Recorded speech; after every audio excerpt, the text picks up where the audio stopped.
Previously on F1. The season is underway. He's going to have to go through the escape road. That was only ever going to be contact. Sebastian Vettel leads the Formula One World Championship.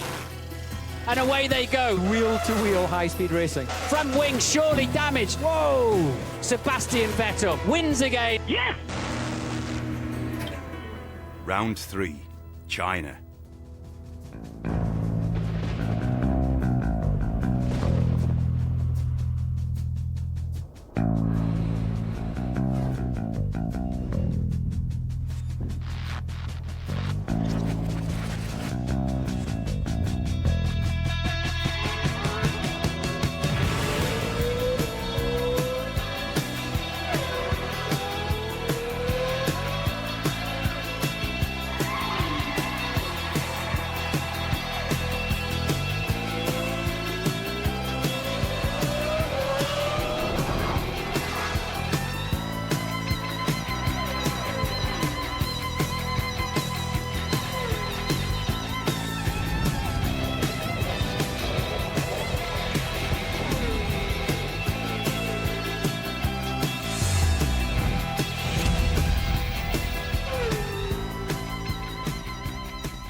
Good morning and welcome to Shanghai for live coverage of the Chinese Grand Prix.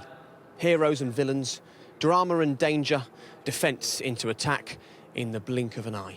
The script has yet to be written, but once again we've all the ingredients for a Far Eastern classic.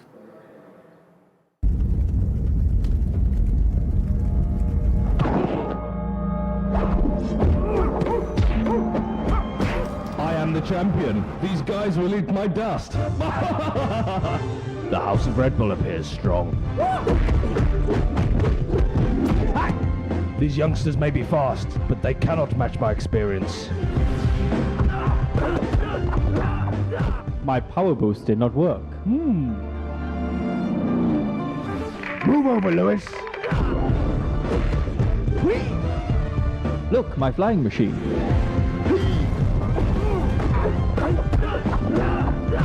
Yes, I win again. Congratulations, youngster. I am still #1. You know what, I think even the likes of Spielberg and Tarantino would struggle to deliver the kind of sporting emotion that Formula One gives us week in, week out. And just as we catch our breath after that madness in Malaysia, it's time for this place and the latest instalment in Formula One 2011. And this is where it all gets going, the home of martial arts, on the outskirts of the most populated city in the world's most populated country. And those two facts tell you all you need to know about the business decision behind bringing Formula One to the Far East. We've seen races and titles won and lost on this track since 2004, and 7 different winners in 7 years. And after today, both you and your alarm clock can relax a little earlier on Sunday mornings for a few months. We're on our way back to Europe, so it'll be all about late lunches as opposed to early starts. Monaco is 6 weeks away, the British Grand Prix in July, and we round off the season in Brazil. And the man alongside me has won every single one of those races. I should probably say the lonely man alongside me, because no Eddie Jordan here with us, although he is back in Turkey. But I suppose China, to be honest, is colourful enough that we're not missing him too much. Well, speak for yourself. Maybe the people at home are missing EJ, but nonetheless, there's a lot going on here that we can be covering as we get into the build-up to this race. So I'm sure EJ will be tuned in, lying back in his bed I at bet home. he is. And are you missing him? Desperately. Of course you are. Well, the aim here is to finish these first 3 long-haul races on a real high. How important is that for these teams to fly back to Europe feeling good about things? Well, this has been a real challenge for all the teams to start the season with 3 flyways. It's a monster challenge to bring in all the spare parts, the upgrades that you have to do. You have to bring in upgrades every single weekend.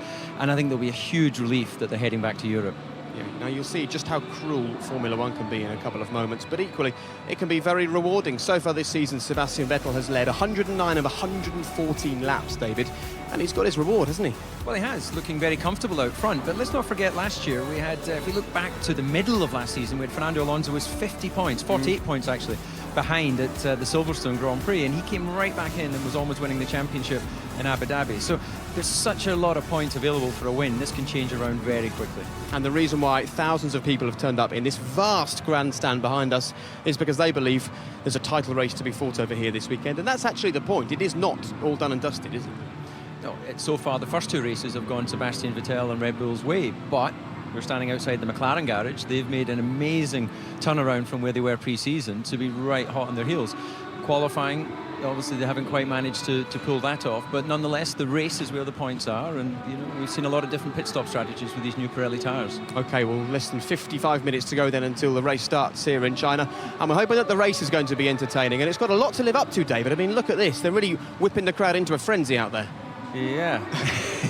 Is that what a frenzy looks like? I'm afraid so, yeah. It's another way of entertaining the crowd before the main event starts, and if you like a bit of synchronised rollerblading, then that's a wonderful thing. Yes, I take it that that's not David Coulthard's idea of entertainment, but I do know what is a qualifying session for a Formula One race. Here's what happened yesterday with Ted Kravitz. The story of qualifying actually began in third practice when Mark Webber's KERS hybrid system went up in smoke and left him without any single lap practice. The team couldn't fix it, so that left the Aussie unprepared and without the extra 0.3 of a second per lap that KERS gives.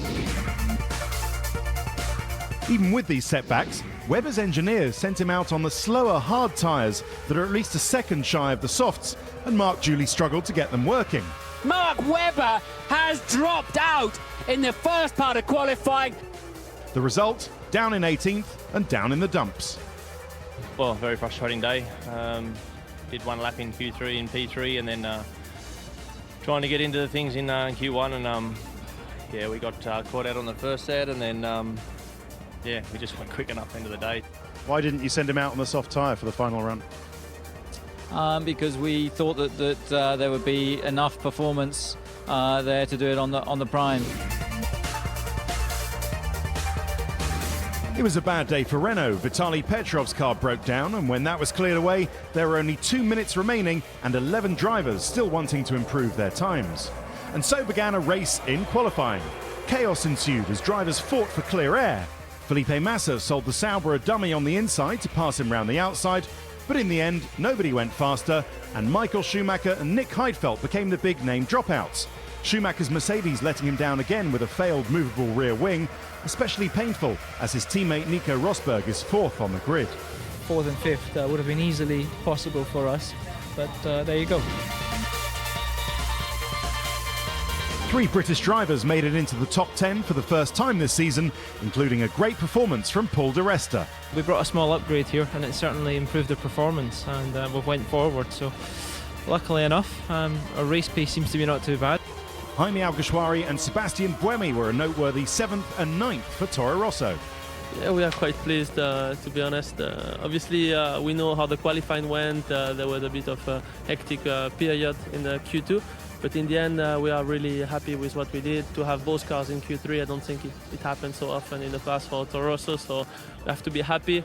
Fernando Alonso and Felipe Massa were happy enough with 5th and 6th, considering Ferrari's current aerodynamic problems, while the McLarens split their strategies. Jenson Button thought he had a shot at pole, and so did 2 runs, whereas Lewis Hamilton wanted to save a fresh set of tyres for the race today, so only did 1 run at the end. With 2 efforts, Button took 2nd, while Hamilton was 3rd, behind the least surprising result of the day, Sebastian Vettel on pole. Amazing lap from Vettel, 1 minute 33.7. We thought that McLaren, has a bit more to show in the last qualifying section, but surely they will be very competitive tomorrow, and it will be a long, hard race. It's good to be up in P2. After Q2, I thought there was a possibility of getting pole. Wasn't the case. Red Bull were very, very fast in Q3, but P2, I think we can have a good race from there. I kind of sacrificed a little bit of performance in qualifying to enable me to have a new set of tyres of options tomorrow. So I'm hoping that gives me a slight edge in the race. So 4 poles in a row for Sebastian Vettel, but he has 2 McLarens right behind and ready to attack off the line. Nico Rosberg's a season-best 4th ahead of the Ferraris, and superb performances from the Toro Rossos of Alguersuari and Buemi, who sandwiched Paul di Resta. Watch out for the Saubers of Perez and Kobayashi, who always race well, while Williams badly need a good result today. Barrichello still half a second shy of making the top 10. Mark Webber with plenty of overtaking to do from 18th, ahead of Kovalainen and Trulli, D'Ambrosio out-qualifying Glock, and Liuzzi and Kartikeyan at the back. And here we are alongside the car on pole position for this year's Chinese Grand Prix. Look at that, just the finishing touches, putting on the stickers. I've seen the guys coming along, just giving the car a bit of a clean. And we'll actually ride on board with Sebastian. Martin Brundle will talk you through the pole lap that this car and Sebastian completed yesterday, because it really is well worth seeing. But David, just looking next door to Mark Webber, just a few feet away, his car is in the garage. You've seen him today. What kind of mood was he in? Well, Mark's a fighter, and in many ways he delivers great performances when he's on the back foot. The qualifying didn't work out for him yesterday. He's well out of position, but the actual upside of that is he's got a lot of tyres to play with. So he's definitely going to be a man on the move during this Grand Prix. This is Mark arriving at the circuit this morning. He gives us a lovely smile in just a moment. What kind of mental approach do you take to starting 18th? Well, it's an opportunity. You know, qualifying clearly hasn't worked out as he would have hoped, but the opportunity is there not only to put in a great performance, and you know the drivers are aware of the fact that they are entertaining the fans around the world and the people that have come here, but he knows it's about scoring points in every Grand Prix, and even though he's 18th, he has the car which is quick enough to get back into the points. So he'll be trying to, you know, judge where the other cars are, what tyres they have available, you know, and know what the right strategy is. Yeah, sure. OK, well, talking about strategies, Nico Rosberg is in an unusual position. He starts 4th on the grid for Mercedes today, their best qualifying. He put in a storming lap, and they've been struggling recently. If we ride on board with Nico, perhaps you can explain what's changed this weekend. Well, I think that if we think back to when we spoke with Ross pre-qualifying, I think one of the biggest things is the fact that the temperature here, the ambient temperature, is lower than we saw in KL, so they don't have to put all these sort of, you know, holes in the bodywork and things like that to expel the heat. And when you do that, you're just losing downforce. You know, the efficiency of the car disappears. So I think they're able to run the car in a configuration which is a lot more in line with what the wind tunnel would be telling them. Yeah. And of course they're getting on with the program of upgrading the car. Some of that will be looking at the ideas of cars that are around them on the grid, and of course some of it will be innovation from within. Sure, so 7 degrees hotter air temperature, 8 degrees hotter on the track. Do you think that's going to cause problems then for Mercedes today? Well, unless there's a significant change in conditions, then they're fixed with what they have from qualifying. So it remains to be seen. But I had a word with one of the team members beforehand, and they're not concerned by the temperature change. So let's see how that actually plays out during the Grand Prix. OK, and this is worth showing you, actually. If we just make our way over here, Sam, you can get a shot of all the guys. There's a while to go until they can make their way out to the grid, but they like to be ready in Formula One, prepared to fail. And if you fail to prepare, then they're all ready to go out onto the grid with all of the tyres. And actually, got a few dry and some wet tyres as well, because you never know what's going to happen out here in China. We've seen plenty of wet races over the years, and the Williams Formula One team is certainly ready. Now, talking about Williams, who are sort of mired in the midfield of Formula One at the moment, yesterday there were some good performances from some of the midfielders caused by that issue for Vitaly Petrov. However, the person that it scuppered most of all was actually his teammate Nick Heidfeld. He starts 16th a week after yet another podium in Formula One.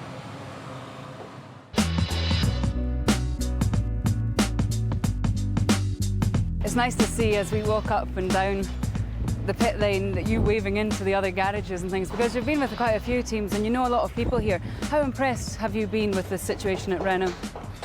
Quite impressed, actually. I think it's a very good team. There are reasons why they've won world championships in the past, and especially they made it so easy for me to get into the team, and they were also open, and I enjoy working there very much. And actually, as you say, I've been with most teams. I'm just working on the other one.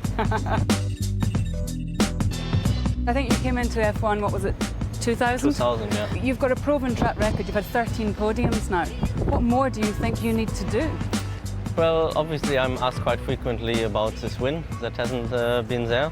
I'm not driving to prove something to somebody else. I mean, I'm in F1 to try and win, that's for sure. I just hopefully think that will happen in the future. And actually my target is not only to win one race, but to win a championship.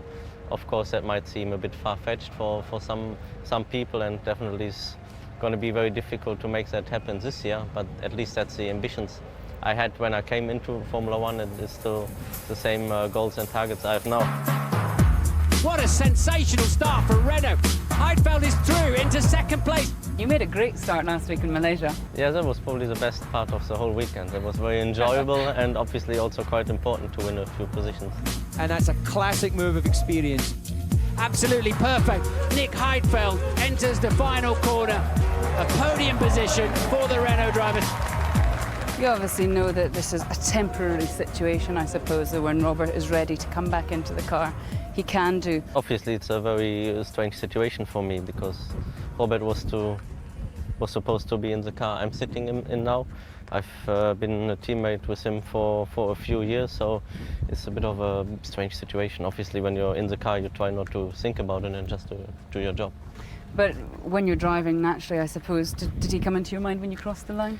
I actually did think about him during the race, and it's nothing you want to do actually, because you have to focus on the next corner. But because it was going quite well and it's such a special and unique situation, yeah, it springs to mind from time to time. Do you think this is the car that could deliver that first win for you? It's very difficult to predict, isn't it? I mean, if you look at the first two races on pure speed, I would say no. At this moment in time, I hope we will improve even more. But obviously, the McLaren and even more so the Red Bull is still quicker. But you can still win races if there are quicker cars around. If things go your way and you're a bit lucky, of course it could happen. And he can't claim he doesn't know the circuit because it looked like he walked around pretty much all of it with Lee Mackenzie there. So less than 45 minutes to go until Nick Heidfeld starts this Grand Prix from 16th place on the grid. We're here with his team principal, Eric Boulier. So Eric, that's a record now for Nick, 13 poles without picking up a win. I'm sure you'd love to see him get a win, but today could be a bit too much for him, couldn't it? 16th to the checkered flag. Yeah, I think it was interesting footage to listen and to watch. And yeah, starting from 16th of the grid, you cannot just expect, obviously, to gain some position. We know we can have a good start. I'm just a bit afraid of the first corner. And if we have a decently aggressive strategy, why not? We could. I mean, I hope to have both cars in the points. Couple of things. Did you actually design something different in the car to actually try and make good starts? You know, it would seem like an obvious thing. You need to get off the line well, but have you compromised the car in some other area to focus on that start? And given that you do make good starts, where are you expecting them to be at the end of the first lap? I mean, we have not. I don't think we have sacrificed any other area on the car. You know, it's let's say we have some thought about the KERS, how to use the KERS, and obviously KERS was crucial for the start. So we had to pay anyway attention to the start, and not only the KERS, we had to make everything working proper, because we believe it's one of the advantages of the KERS. So. Yeah, we can actually see Vitaly start here from the Malaysian Grand Prix. The starts might be great. What is it that concerns you just after the starts? Is it the concertina effect going down into this strange kind of corkscrew track? Yeah, obviously having both cars side by side, you know, on the first corner outside, I was a bit nervous, you know, to be honest. But and here it's quite very similar layout, so very short. But obviously, if we can end up like this, I'm fine. Just to maybe give the people at home an indication, do you sit down with the drivers before the race? Obviously, it's not an issue today because they're separated, but when they're quite close on the grid, do you say, right, these are the ground rules? Yeah, obviously they have to behave, you know, between them. We can't give any team orders. I mean, it's not sport, let's say, but we need to think about the team, obviously interest, and I like to see them fighting, but very fair. Okay, well, good luck in that chase for your third podium on the spin. We look forward to seeing how it unfolds. Okay, thank you very much, Eric. Let's walk away from Vitaly's car as they decide to launch it up. And actually, the Renault's got a very different exhaust system to the rest of the cars on the grid, and it makes a very different noise as well. Now, the news from Renault actually overnight was that they had to change this morning some parts on Nick Heidfeld's KERS system, and actually KERS is causing a bit of a problem for a few of the teams. We'll discuss Mark Webber's KERS situation in just a moment, but perhaps Renault will be using their new boost button, which is what it's there for, to help Nick Heidfeld get from 16th a little bit further forwards. Martin's had some exclusive KERS access.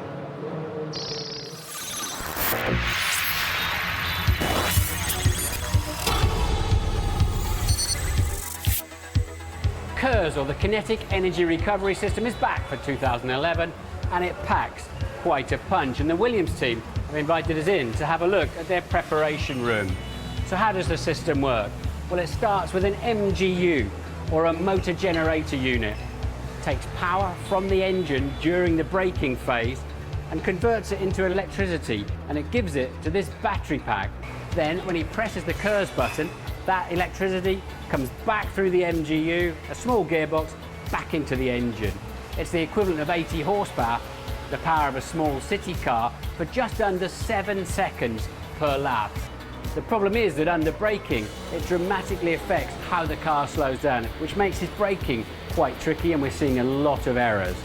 And there's a lot of heat generated, so using radiators cooled through the side pods, they have to cool the batteries down. That's why we're seeing so much unreliability. Okay, Jensen, understand we need to let KERS cool down.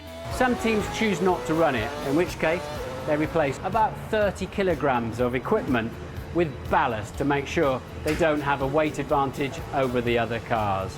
With that kind of power available, it's worth 3 or 4 tenths of a second per lap. That's a free pit stop during a Grand Prix.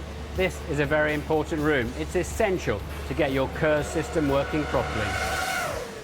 Worth a pit stop over a Grand Prix. So if Mark Webber does run without KERS today, that's actually quite a handicap already. Well, potentially, yes, absolutely. And it's not just that pit stop time that you would accumulate during the Grand Prix. A pit stop here will cost you, mid-20 seconds, allowing for a 4-second pit stop. But you've also got the disadvantage of not having that extra 80 horsepower on tap when you're trying to defend or overtake. Yeah, overtaking side. I suppose they hit the KERS button and defend from you quite easily. And actually, Mark has had some real issues with his KERS button over the weekend. What I want you to do is just listen to the atmosphere in the Red Bull garage when he made his way back in during free practice with a problem on his KERS. Have a listen.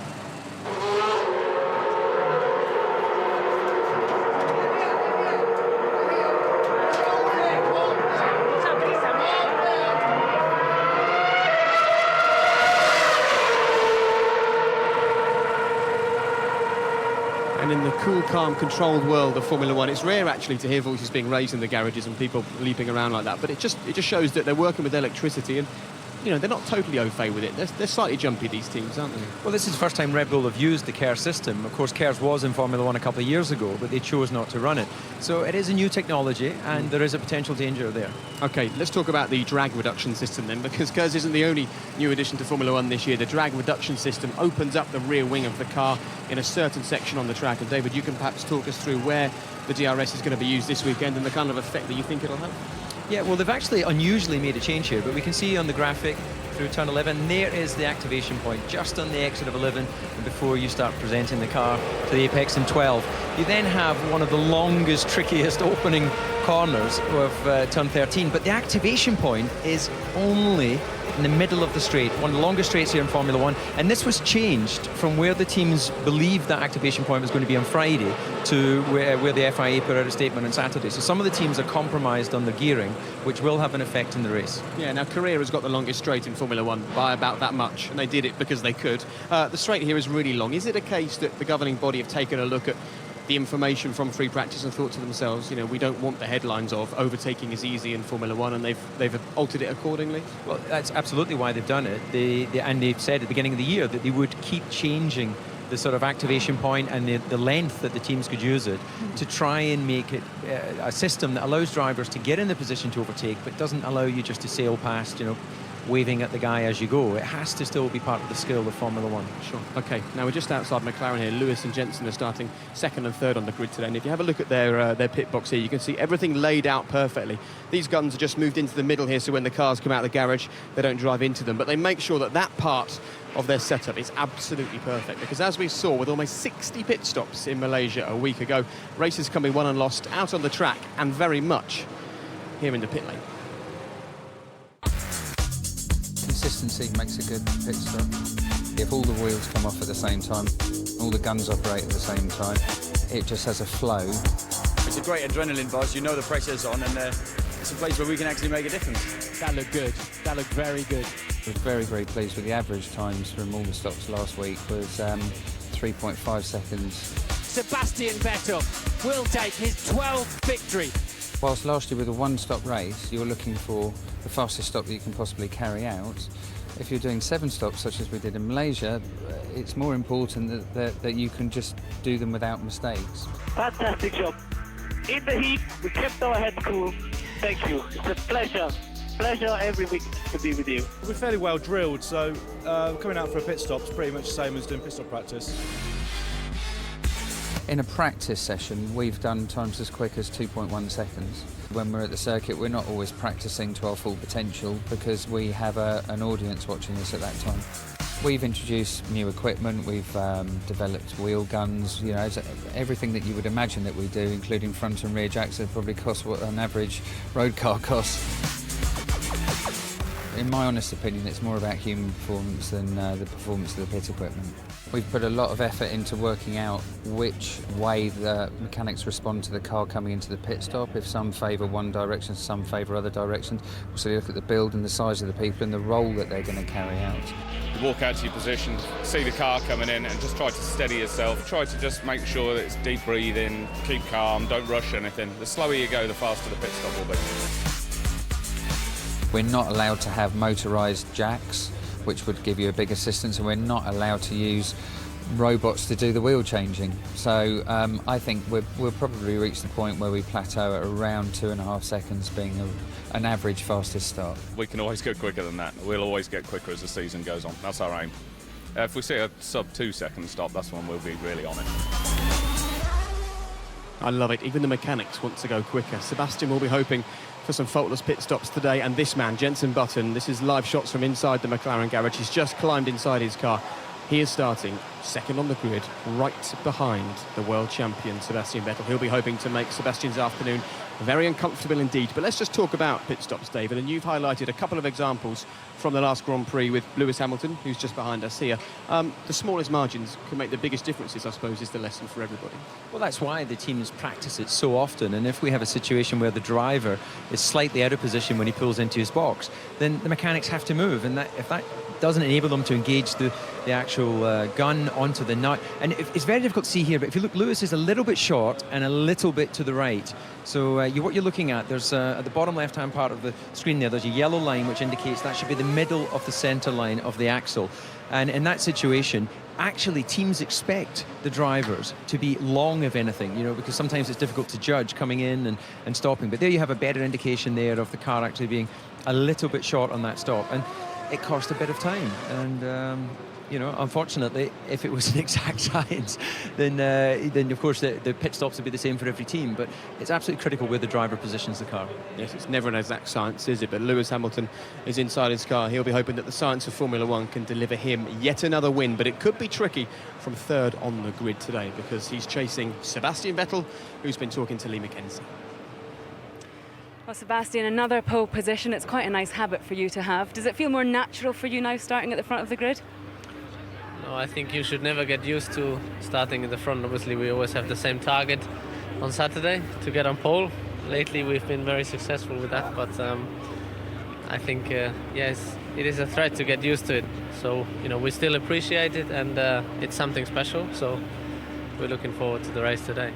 When you won the championship last year, that was the only time you actually led the championship, but it's very different this season. Already after just 2 races, you've built up a bigger lead over your rivals than any of them had at the top last year. Is that a nice feeling to have?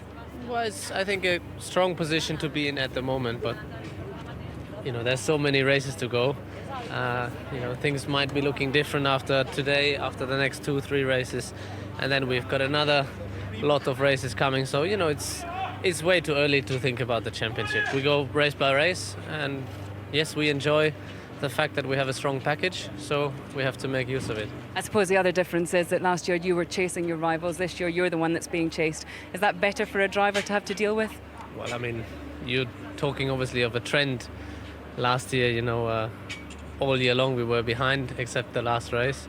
This year is only 2 races old, so I don't think you can speak of a trend yet. It's way too early for that. So obviously I wouldn't mind, you know, if we could continue that way, but as I said, it's more step by step, race by race, and I think people like you and other people around will remind us in case we have a good chance at the end of the year to fight for the title. We won't let you forget. Have a great day. Thank you. Looking nice and relaxed as ever as he made his way out to the track parade with the rest of the drivers. That's a young man who has been on the front row of the grid at every Grand Prix since September last year when we were in Italy, in Monza. Success just breeds success for him, it seems. Yeah, well, he gets out early with his beach towel, doesn't he? So he's made that his own, and he'll be looking to convert, obviously, his third pole position of this season into his third victory. OK, well, Lewis Hamilton may well be starting behind both the world champion and his teammate out on the grid as he fires up his engine to prepare to go out onto the grid. However, that doesn't tell you the full story. This young man learned a lot in Malaysia just a week ago, and he's decided that tomorrow he's going to be doing everything he can to use one less set of tyres in qualifying. Therefore, he goes into this race with one less set of soft tyres than those around him. What difference will it make, I wonder? I spoke to Lewis on Friday night. And away they go. Hamilton up into second place. Hamilton's got himself some good straight line speed. His stop time, 6.9. Oh dear. Oh, they touch. Lewis Hamilton falls further back. One of those days, and you just have to take it on the chin and move forward. Well, Lewis, after the last race, we could feel your frustration. How do you react on that a few days later? I think everyone's allowed to get frustrated. I think it's how you recover from it. It's how you analyse your actions, and whether or not it was the best way I've reacted to anything, to a situation like that, I don't know. And I always like to make sure that I'm perceiving the best way for young kids, particularly because, you know, no one likes a sore loser, and I'm not a sore loser. I love to win, and when you feel like you put the effort in but just things don't come together, it can be very tough to deal with at that initial stage. Did everything I could to keep up, and I don't really have too much to say, really. I remember sitting there as the lights were about to go out thinking, well, McLaren have got the pace to race Red Bull to the flag here. The plan was obviously to overtake Vettel in turn one, but they get great starts, and it wasn't really going to happen unless I did something silly at first corner, so I stayed nice and tidy generally. So that put me on the back foot. And then I did my first pit stop, came out ahead of Heidfeld, was able to chase, and I was closing the gap to Vettel. You were 0.6 faster than Vettel on the last lap. Please continue to look after the tyres. And then came to box and I asked for the option tyre, because I said the option tyre is going to be the better one, and they put the prime on. And on that heavy fuel load, it just didn't work as well.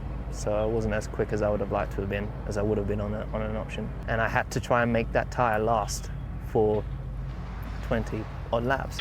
And as we have 17 laps to go, and we do not want to stop again. I knew there's no way these tyres are going to last, and I said it twice on the radio. And 3 or 4 laps to the end, it was so bad that it felt like I was going to go off. I needed to come in, so I came in, got some other tyres, and they weren't the options, but it just got me to the end of the race. So it was quite disappointing how it evolved. One of the things we have to talk about with that race was the penalty that you received from the stewards. Do you think in some ways your reputation preceded you a little in that instance? The year before I did much bigger weaves. I thought it was quite subtle what I did here, and I don't feel it's dangerous, but a rule is a rule. It says you're only allowed to move once, and so I think the rule was fair.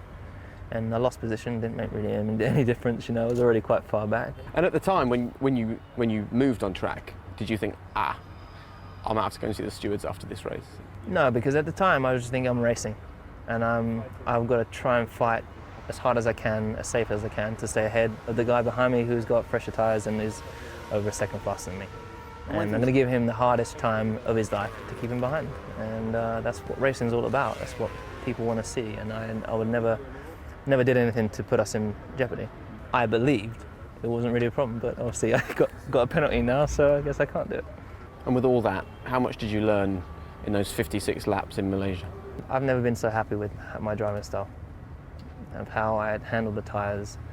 But in terms of what you learn in the race, that you always learn something about your pit stop your pit entry. But I really have been very happy with my performance and my approach to the last 2 races. But then you unfortunately, the way it goes as being a team, you have to rely on other individuals to do as good a job as you, if not better. And you can never really guarantee that everyone's going to do a top job. There's always something in someone's performance that's not going to be as good as what they could be. And my goal, I guess, is to try and push those guys, maybe not the ultimate performance, but the most consistent performance as high as we can be, you know. Talking to you now, you seem incredibly driven, more so than I've seen you for a while. Is this a result of what happened last time out? The frustration has made you think, right, we're going to go to China and we're going to do something special? Thing is, I can't pull any more out than I already have. I'm already ragging the lights out of my car. I've qualified ahead of my teammate for the last 2 races, and I think I've pulled absolutely everything I could possibly get from the week. I think the 2 weekends have been really one of my strongest weekends for a long, long time. And this is a great drive from Lewis Hamilton. he will be thoroughly satisfied. So much hard work by the McLaren team to get Hamilton over the line in second place. So if you're giving everything, can we see you win this weekend, or do you need Red Bull to have a problem? We don't need them to have a problem, but at the moment, in the last race, it looked like we closed the gap, but they slowed down. I'm certain that they just slowed down a little bit. They should be even faster here than they were compared to the last race. And then we've got to try and make our new components work. So we might be right up the chuff, we might be a little bit behind, but we've just got to get faster. And there's no Martin Brundle on the grid this week because he's got to make it all the way up to the commentary box at the top of that grandstand. It's quite a walk, and talking of walking, we're now going to make our way just down here and have a quick word with Mark Webber, who starts 18th on the grid for this one. Rather unusual spot for you to be starting, Mark, when you stand here and look down there with all the names in the cars in front of you. How do you approach this one? Well, you're still going to get something out of it. Obviously, we're going to be really on the back foot for the first part of the Grand Prix. And try and be there at the end like we were in Malaysia, try and capitalise on you know, some good strategy, obviously some really quick, fast driving, and get something out of it. Obviously, this is not a position you're used to starting, and we're going to try and give a visual to the people at home just how busy this grid is going to be in the run down the first corner. How do you do a strategy for the start? Are you visualising? Have you looked at previous starts? Yeah, I had a look at some previous starts, mate. But as you say, I said to the boys, I might need a pair of binoculars to see the lights today, so it's been a while, but look, that's the way it can go sometimes. So, yeah, just do our best, try and find some options. It's not the easiest place to start, but we'll do our best. Okay, I might be able to help you with that. There's another set of start lights just on the left of the grid there, so don't look at the ones way down the front. I'll grab the ones in the middle. Thanks, mate. There you go. That's what almost 250 Grand Prix does for you. Finally, a lot of talk about your KERS this weekend. Are you carrying KERS on the car to help you get past some of these back markers? We are going to try to use it. Okay, so you're carrying it and you're going to try and use it. Good luck with it, Mark. Okay, thanks very much. Good of Mark to give us a bit of his time, because it's been a very difficult qualifying session for him yesterday, and it could be perhaps a difficult day for Lewis Hamilton, David. They're taking off the engine cover from his car at the moment. I said to you, didn't I, after I stumbled my way into that Lewis Hamilton introduction, was because I was hearing problems behind me with that car, and I said to you, are they struggling to start this car? Yeah, and my response was, no, they'll be fine. So it shows that I don't know anything. But yeah, clearly they have an issue. They do have another few minutes before the actual pit lane will be closed. So they've got 9 minutes, in fact, so they'll be working through that. So hopefully they'll get the car out and on grid. 8 minutes, in fact, they've got. Very good maths. Yeah. You're very swift, very good maths. Well, let's make our way up here around the back of the Lotus of Jarno Trulli. And David, for people who are maybe not particularly au fait with Formula One, as we just come round to the back of this car and show you it nice and close up, they would look at that car and think, hold on a minute, it looks very similar to a Ferrari, a McLaren, just with a different paint job. What is the reason why this car is the best part of 100 metres further back on the grid than Sebastian Vettel? Well, it's not as simple as what you see on the exterior. A Grand Prix car is very technically challenged underneath that bodywork as well. But obviously aerodynamics, that's what we tend to talk a lot about. But a lot of the actual performance of the car comes from the underside and how the floor is working in proximity to the ground. So in some cases, there'll be styling decisions made rather than actual aerodynamic decisions. But clearly Lotus is still a young team and they're still developing their tools. So I expect to see them move forward in future years. But it's just incredible, isn't it, how busy it is here at the back of the grid. I did unfortunately spend a bit of my career down this end, and the start of the Grand Prix is just a swarm of cars, a bit like we have it here now with all the mechanics and engineers pushing their cars into grid position.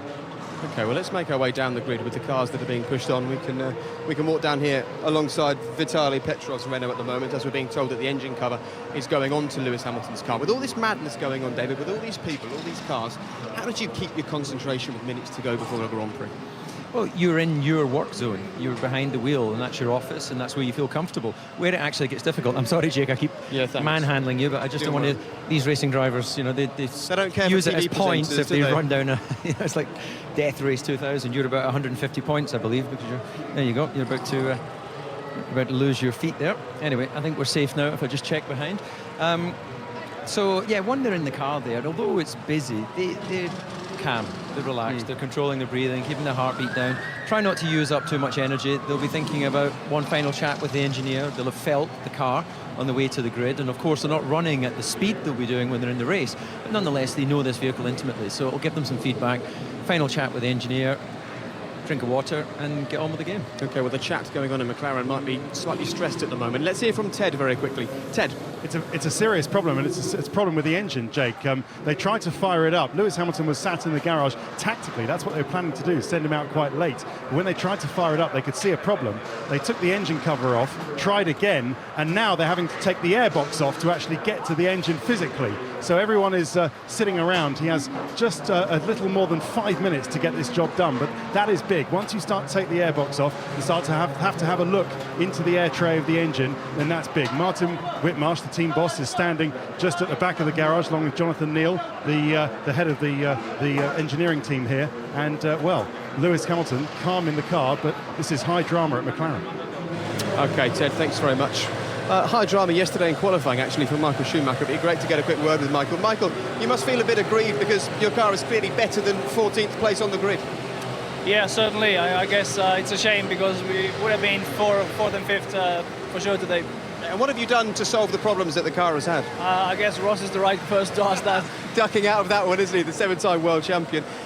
Sorry I didn't come with you, Jake. Okay. He had a look of, I don't want to talk to you. Are you slightly scared of Michael Schumacher? No, really, no. I just think he can be a bit miserable at times. So, I didn't want to enjoy that again. But yeah, he didn't actually tell you anything there, did he? Not very much. No. But happy memories for Michael. His last win in Formula 1 was here in 2006. Here's a much friendlier person. We can ask Michael's race engineer, Mark Slade. Mark, how are you? We try to get a few words out of your driver, Michael Schumacher. You were obviously the engineer for Mika Hakkinen, who was battling against him for many years. How's his mood? How's he approaching this race? Could you out of position? Extremely professionally as ever. I mean, he's a pleasure to work with, and he just is only focusing on the important facts about performance. I mean, we were a little bit unlucky in qualifying yesterday. I'm absolutely convinced he should have been, top 10, and we intend to get a top 10 result today. So I think he's perfectly capable of doing that. And the car is much better here than it was in the last couple of races. So we've got plenty of optimism to get some points today. Yeah, well, good luck with that. Okay, thanks very much, Mark. Let's make our way down towards the front, because what's quite nice is to give you an idea of how the atmosphere changes from the back of the grid to the front here in a Grand Prix. It was very rare that you spent too much time at the back of the grid. Was it difficult when you'd had a bad qualifying session, such as Mark has had to lift yourself for this occasion, because it's noticeably quieter back there than now? No, they are professional guys. They're highly paid individuals, and their mindset is to win. And even when you've had a bad qualifying like that, it's an opportunity. Mark has 3 sets of new option tyres available. He knows that that's giving him a chance to feel good in the car and look good. So, he should be moving up through. Okay, let's go back to Ted very quickly, live with McLaren. Ted, panic in there at the moment. It's a fuel leak, Jake, and the guys have just turned up with fire extinguishers, and I'm just taking a step back, and you can see our camera 2 now is being pushed back because there is a stench of petrol in this garage. Some fuel line has come loose and spraying fuel into the air box of the engine, and that's brave from the mechanics actually starting it up now, because that's ingesting fire into that situation. So it looks like, I'd be very, very surprised if they can fix that fuel leak and send him out to the grid. Otherwise, he'll be starting from the pit lane. But we'll keep you posted. Okay, Ted, thanks very much. Just 2.5 minutes for McLaren to get themselves sorted out. A man with no such worries is with us, Paul di Resta.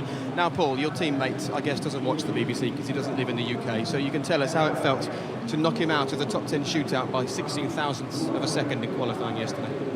Yeah, it was a bit of a scrappy lap. Luckily enough, I stayed in front. If we'd taken the Q1 time, it would have been a bit better. We just struggled a little bit on that second set. But no, I think a great performance equally by the team. They came here with a small update, understanding this car a bit better, and we certainly, showed that yesterday. All the paddock's talking about what a great job you're doing in such a young career, only your 3rd Grand Prix. You've been missing practice sessions because of the setup with Force India. You have Nico Hülkenberg drives. How are you managing to deliver these times? Is it all the simulator work, or are you just that talented? Well, the simulator does help, and this weekend we've been at a bit of a more disadvantage. We had a very difficult Friday. We missed FP2, which is visually 3 sets of tyres, and that's a big struggle. But we carried over a setup that we picked on the simulator, and it's worked up until now. But it's a long race ahead, and we'll hopefully continue on the same path that we had in Malaysia. Okay, Paul, thank you very much. We'll leave you to your thoughts for now. Talking of thoughts, what will be going through Lewis Hamilton's mind at the moment, David? We heard from him just a few moments ago telling me that he's super confident, ready for a great weekend. They've now got just minutes and seconds to get this car out onto the start. Yeah, well, obviously he'll be very, very frustrated. He knows that at this point of the season where They don't appear to be quite as quick as Red Bull, but they've been getting some great podium results that he needs to keep building to keep everything tight. So, yeah, this is much more frustrating than when just coming back to what you said about if you qualify badly, it's behind you, and then you're looking at the opportunity ahead. But I think we're just seeing Lewis there. Is that him going out the end of the pit lane? So it looks like he has going to make his way round to the grid. He's not going to have time to do much preparation ahead of the race, though. Yeah, we've been told that there's a piece missing from the back of Lewis Hamilton's car as they pushed it, as it made its way out to the grid. Now, it'd be lovely to pop in here and get a chat with Nico Rosberg if we can. Martin's nemesis Tanya is talking to him at the moment, and I've seen the bruises on Martin's shins after a session of getting in Tanya's way. So we'll see if we can catch her eye and maybe get one quick word with Nico Rosberg. Of course, he's talking to the German journalists at the moment, and I think he's their priority. So is David braver than me to dive in there very quickly? I think I've been out positioned with the man in the light blue jacket. That's a definite 1-0 by Kai Abel from RTO, but we'll leave Nico to speak to the German media. We'll make our way down to the very front of the grid, and when we get there, David, we can turn around and take a look at the first corner here. We've already spoken about the concertina effect that Eric Boulier is worried about for the midfield, but in terms of sitting on pole, it's rare for the pole sitter to lose themselves down here, isn't it? They tend to keep that position. Well, absolutely. The left side of the grid is worth about half a car length, so about a couple of metres as they're going off the line. So they expect that the cars should actually go off in grid order. Obviously, Jenson Button will have different ideas and different designs. It's actually quite a short run down to the first corner. You know, we can just see that in there behind us, and it's very open, the run into turn one. So it's certainly not over by the time they turn in. And the way that corner just keeps going and going, then look out for some potential action in between turn 2 and 3. Yeah, now it'd be lovely to get hold of Sebastian Vettel and talk to him about what life is like being on pole position at the moment in Formula One. How impressed have you been with the man that replaced you at Red Bull? And you sort of helped him through, you nurtured him for a couple of years, and he obviously learned a lot. Well, I can't take any credit for that. He's just an amazing talent. There's no question about it. And he is delivering on the racetrack. Jenson Button, let's talk about him for just a moment. Sorry about that. Jenson won here 2010. Took the championship the year before. What's his mindset today, starting from where he does on the grid? He'll be keeping his eyes well and truly on Vettel. Well, yeah, you mentioned earlier that he's behind Sebastian Vettel, but of course it's only in terms of grid order. He has actually got a clean piece of track ahead of him. He's starting 8 metres, there's 8 metres between the grid positions, so he has got that little bit of disadvantage there, but he knows it's an opportunity. Clean air on the run down to that first corner. Yeah, so not too much stress for Jenson Button's side of the garage at the moment, but plenty of worry for Lewis Hamilton as these stand. And we're going to be hearing from Jonathan Neal in just a couple of moments. So let's go down here and take a look at the current world champion readying himself to go out and attack this race once again. Starting from pole position, let's see if we can grab a very quick word with him while he gets his stuff together. It's always nasty to dive in on a driver when he's doing these last-minute preparations in a little ride room from Sebastian. Could you just explain what you're doing down here, Seb? Just slightly repositioning my drink tube. So. What were you not happy with it? A little bit.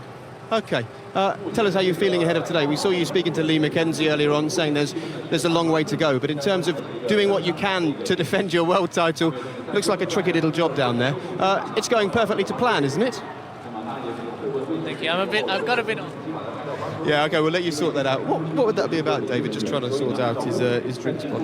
I've got absolutely no idea. I would have thought there was a man that would be sorting out. Look, he's got the gaffer tape out.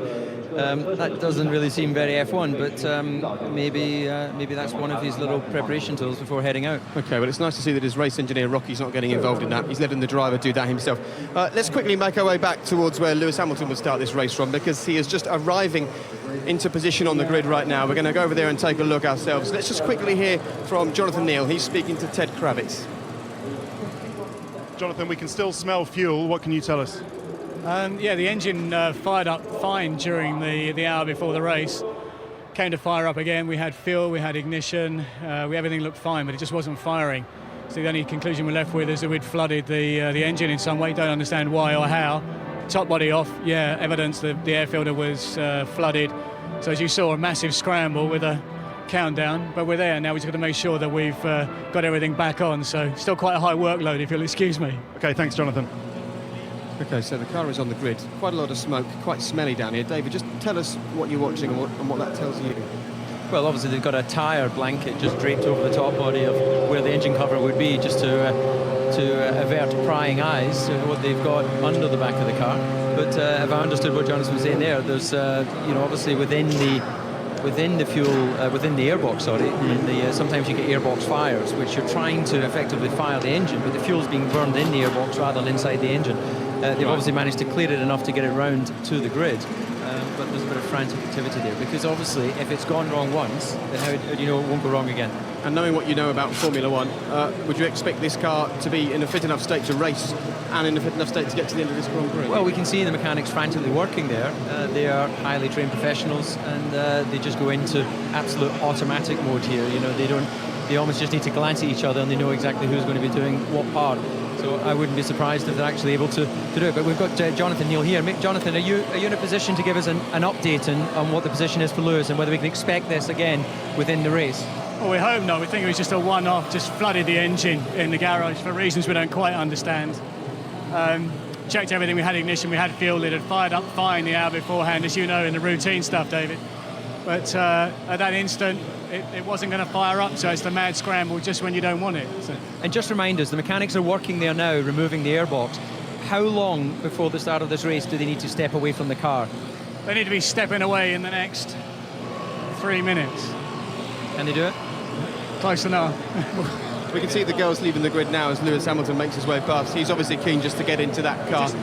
Just need to collect the engine telemetry in the scramble to get the car out, so we just got to connect one of the harnesses in there at the moment. Everything else seems to be okay, so as long as we put it back together, we should be all right. Okay, Jonathan, thank you very much. You guys have to leave the car and we have to go as well. Are you ready to hot-foot it all the way up there to the commentary box? It's quite a walk. It is indeed. Let's hope there's a lift today. Okay, we'll let you go and we'll see you very soon. Okay, well done, David. So, bit of stress for Lewis Hamilton at the moment. Late drama here ahead of the start of the Chinese Grand Prix. But what of Sebastian Vettel, the man on pole? Well, if he wins today, he'll be making history. And he already made history yesterday with the fastest ever pole lap. And look how easy he makes it look.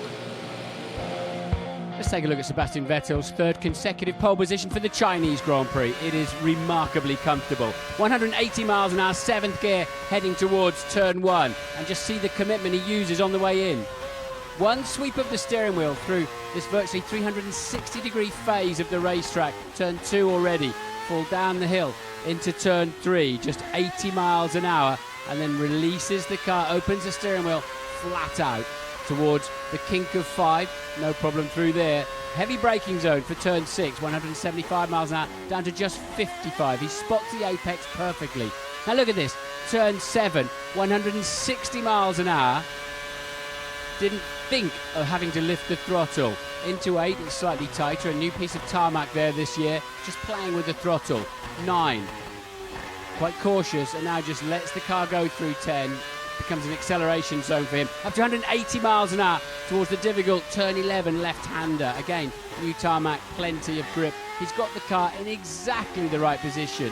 Just lets it go high to open up the exit of the important turn 13. Back end of the car, just trying to step out, as no doubt he's opened the DRS rear wing. The longest straight in Formula One, 1.2 kilometres. Bouncing off the rev limiter, 18,000 RPM in top gear, just under 200 miles an hour. And brakes 100 metres before the corner. Again, the perfect position through the hairpin. Building up now to 6th gear before the unsighted and difficult final turn. A short shift in the middle of the corner, just slightly wide on the exit. The merest hint of a mistake from Sebastian Vettel. Absolutely brilliant driving. Too easy, man. What an incredible 93 seconds that was. And look at this, from the madness of the grid to the silence of the paddock, this vast paddock here in China. Let's quickly go up to the commentary box and have a quick word with Martin Brundle. Serious stress for McLaren at the moment, Martin. And there was a bit of stress after the race last time out in Malaysia with Lewis Hamilton getting a penalty. And I should just throw this to you before the race starts. Lots of people saying, why was Lewis penalised when at the start Sebastian Vettel moved a lot and he wasn't? Yes, and who left the choke on the McLaren overnight, so it's flooded on starting up. But it's a very valid question, especially if you're a Lewis Hamilton fan. Hey, our man got penalised, but Vettel was moving around, darting around. And the FIA have made this absolutely clear, that the one-move rule does not apply at the beginning of a Grand Prix. They say there is so much movement going on that they couldn't possibly investigate all of those drives. The first 10 laps of the race, the stewards will be looking at video footage, working out who moved more than once. It's simply not practical. And so they say that they ignore that rule effectively. But what's interesting is that Jenson Button, for example, was still moving around quite heavily down at turn 4. So maybe it's the first half of the lap, but You can't handcuff a driver down to the first corner. It's a very instinctive move that you make down there, and you just have to drive the car and get on with it, Jake. OK, Martin, we'll enjoy commentary. Lewis will be lucky if he makes any moves, perhaps, off the grid today. We'll wait and find out. But the fans are in place, Martin's in place, and David Coulthard is hot-footing it up to the commentary box. Here we go then. Martin Brundle and David Coulthard will be guiding you through all the action, and as much as the drivers will be taking the fight to one another, as ever in Formula One, discipline is key. Live, uninterrupted, and in high definition on BBC One and BBC One HD, it's the 2011 Chinese Grand Prix.